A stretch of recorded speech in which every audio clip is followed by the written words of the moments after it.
నేను ఒక మాట చెప్పదలుచుకున్నా. సోనియమ్మ మాట ఇచ్చిందంటే అది శిలా శాసనం.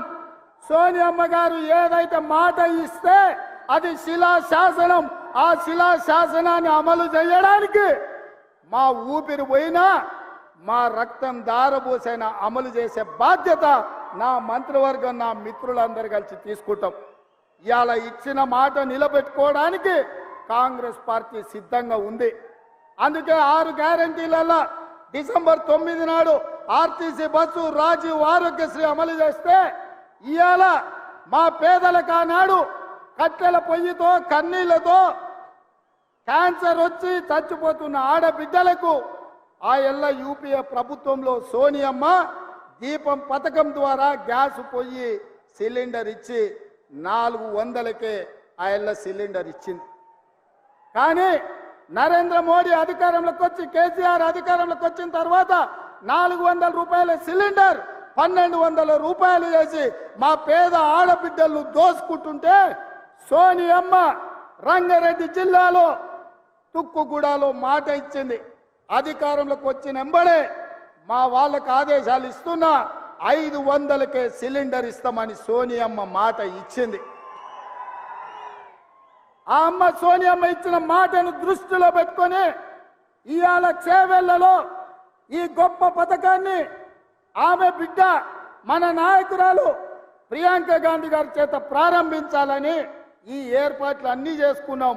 మిమ్మల్ని అందరినీ ఆహ్వానించినాం. కానీ మహబూబ్ నగర్ జిల్లాలో శాసన మండలి ఎన్నికలుండి ఎన్నికల కోడ్ వచ్చి ఆ కార్యక్రమాన్ని చేవెళ్ళ ఈ వేదిక మీద చేసుకోలేక సచివాలయంలోనే ఈరోజు 500 రూపాయలకు సిలిండర్ ఇచ్చే కార్యక్రమాన్ని ప్రారంభించి అదే విధంగా ప్రతి పేదవాడి ఇంట్లో వెలుగులు ఉండాలి, ఫ్యాన్ ఉండాలి, ఫ్రిడ్జ్ ఉండాలి, టీవీ ఉండాలి. ఆ టీవీలకు ఉచితంగా కరెంటు రావాలి అని ప్రతి పేదవాడికి 200 యూనిట్లు తెలంగాణ రాష్ట్రంలో ఉన్న ప్రతి కుటుంబానికి ఉచిత కరెంటు ఇవ్వాలి అని ఇయాలనే ప్రారంభించినాం. ఇవాళ మిత్రులారా వివిధ నియోజకవర్గాల నుంచి మా ఆడబిడ్డలు వచ్చిండ్రు. ఇక్కడ ప్రభుత్వం ఏం చెప్పుద్దో మా అన్న రేవంత్ అన్న ఏం చెప్పదలుచుకున్నాడో ఇని గ్రామాలకు వెళ్ళి ఇంటింటికి పోయి ప్రతి ఆడబిడ్డకు చెప్పాలని వివిధ ప్రాంతాల నుంచి మా ఆడబిడ్డలు, మా చెల్లెళ్ళు, మా అక్కలు వచ్చారు.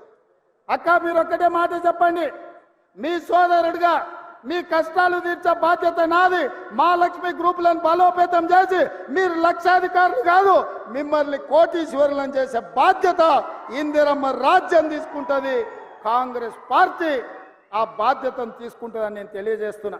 అందుకే ఇవాళ ప్రతి పేద కుటుంబానికి 500 రూపాయలకే సిలిండర్ ఇచ్చే గొప్ప కార్యక్రమాన్ని తీసుకున్నాం. ప్రతి ఆడబిడ్డకు కట్టెల పొయ్యి నుంచి విముక్తి కలిగిస్తాం. ఏ ఆడబిడ్డ కంట్లో కన్నీళ్లు రావద్దు.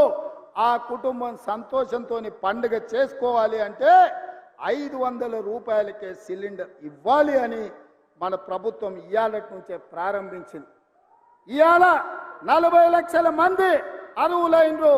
ఇంకా ఎవరికైనా రాకపోతే ఎంఆర్ఓ దగ్గరకో ఎంపీడీఓ దగ్గరకో వెళ్ళి మీ గ్యాస్ కనెక్షన్, మీ రేషన్ కార్డు లేకపోతే మీ ఆధార్ కార్డు చూపించండి.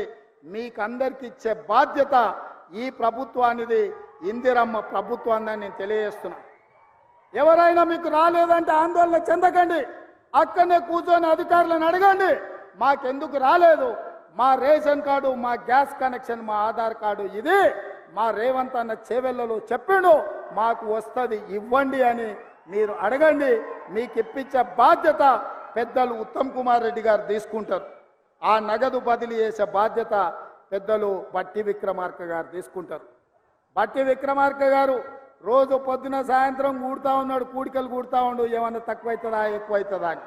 నేను అన్న ఇది పేదోళ్ళది కదా, జర లెక్కలు తక్కువ చేయ, పైసలు వంచవే అని. అన్న కూడా అవును ఇది నిజమే, పేదోళ్ళకి ఇవ్వాల్సిందే, కొంచెం అక్కడిక్కడైతే ఏదన్నా చూద్దాం కానీ ముందైతే వీళ్ళకి ఇద్దామని ఇవాళ 200 యూనిట్లు ఉచిత విద్యుత్కు, అదేవిధంగా 500 రూపాయలకు సిలిండర్కు సంతకం పెట్టిండు, నగదు ఇవ్వడానికి ఒప్పుకున్నాడు. మరి మీరందరూ మా బట్టన్నకు ఉత్తమన పెద్ద ఎత్తున సపోర్ట్ కొట్టురు. మా ప్రెస్ వాళ్ళు కొడతలేరు, ఏమయ్యా సిలిండర్ వద్దా మీకు? మీ ఇంట్లో కరెంటు తీసుకోరా? నాకు తెలిసి చాలా మంది మా తెలంగాణ బిడ్డలు పేదోళ్ళే, తెల్ల రేషన్ కార్డు వాళ్ళే ఇక్కడ ఉన్న పాత్రికేయ మిత్రులు. మీకు కూడా ఇస్తామయ్యా, మీరు కూడా ఈ సంతోషంలో పాల్గొనండి. తెలంగాణ ఉద్యమంలో ఎట్లా పాల్గొన్నారో గిల్ల కూడా పాల్గొనండి. ఇది మంచి పని, ఇది రాజకీయం కాదు, ఇది పేదలకు సంక్షేమం. అందులో మీరు కూడా సహకరించాలి, మీరు కూడా అందులో భాగస్వాములే. కాబట్టి ప్రెస్ వాళ్ళ కోసం కూడా సార్ చప్పట్లు కొట్టురాయాలి, కొడతలేరు.